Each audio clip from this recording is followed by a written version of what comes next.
tindi ng mga ano kagabi kahapon, yung mga show of force ng mga DDS sa birthday ni ko. Grabe, nakakabilib. Siyempre,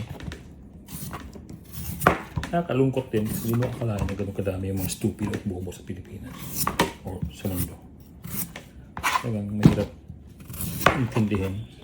I guess nag-give up ka na talaga na para ipaliwanag sa kanila kung bakit kailangan nilang pag-isipan yung support ng kaibigan. Kaya lang, siyempre, I don't know, tingin ko di na nag-iisip talaga yung mga yan. Kaya ito ngayon, katapos ng show of force nila, magluluto na lang ako ng papakulo na lang ako ng kamote. Masustansya pa. Mamaya lalagyan ko ng cream cheese. Ito almusal ko. So, diba? Itong mga DDS, ito lang lunok nila yung mga linya ng mga Duterte. Hindi. Sabi nga ng isang kaibigan ko willful ignorance na to kasi alam naman nila yung issue